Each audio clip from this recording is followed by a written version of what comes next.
In the field of negotiation, there is a famous story about two sisters who both want the last orange. The question is, what is the best way for the two sisters to share the orange? With a distributive approach, the two sisters would state their respective position, which is the same: I want the orange. Each sister would then try to persuade the other by arguing that she is most deserving of the orange because of her age, her strength, or past experiences. In the end, the two sisters are likely to compromise by cutting the orange in half, perhaps using the time-tested approach of one sister cutting and the other sister choosing first. Although this solution might sound both reasonable and fair, it lacks the potential inherent in an integrative approach. What if each sister instead approached the situation by asking the other why she wanted an orange? For example, if one sister wanted a peel for baking and the other wanted the fruit for the juice or for eating, then they could both win. They could both get the equivalent of a full orange instead of just half of an orange. This story gives the essence of integrative negotiation, and it makes clear that the integrated approach requires a different mindset. In the language of the dual concerns model, the negotiator should be concerned about both her own outcome and the outcome of the other party. The idea here is to not have a zero-sum attitude. That is, we need to get away from thinking in terms of win-lose, in terms of one party's gain being the other party's loss. What we need to do is instead think of ways that can increase the amounts of available resources.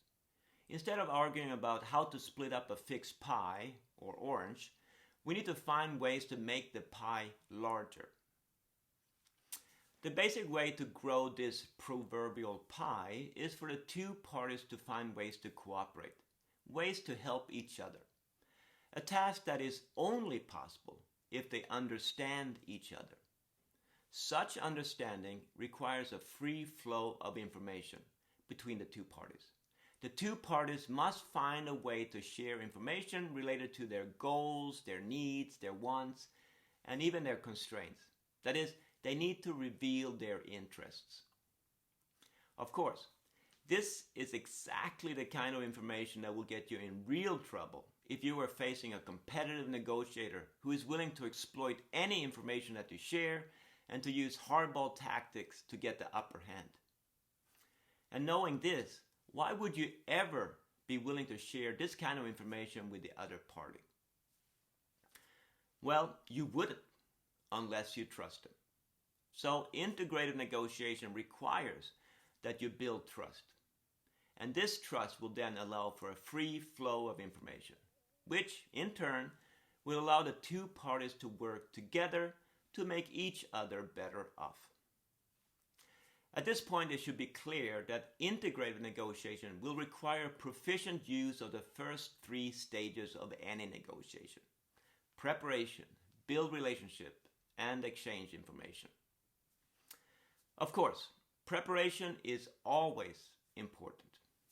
You must understand your own interest and your own building blocks.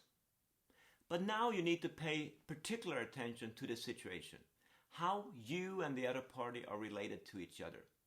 You need to avoid being stuck on a particular position or even a particular solution to your perceived problem.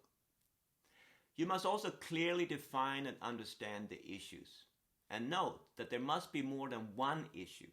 You cannot have an integrated negotiation that focuses on a single issue, or even a situation where the two parties discuss and resolve one issue at a time. Once you're prepared, it is time to build a solid relationship with the other party. You need to reach a point of mutual trust. It is an interesting encounter.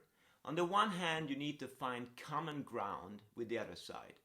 But on the other hand, you need to determine what your differences are, what your different interests are. You need to realize that you are very different, but you face a common problem. Namely, how can we make each other better off at the same time? The basic answer to this common problem is that the two parties must find a solution that favors one party on its high-value issues and favoring the other party on its own high-value issues. Clearly, this is only possible if both parties know the relative importance of different issues. That is, it is only possible if they have shared information about their interest. This then takes us to the exchange information stage. After they have prepared and established both trust and rapport, the two parties must share information with each other. They need to tell each other what their respective goals, needs, and constraints are so that they can work together to solve each other's, or more accurately, their common problem. They have to realize that they will not solve their own problem unless the other party is also able to solve its problem. And again, this requires a free flow of information and trust.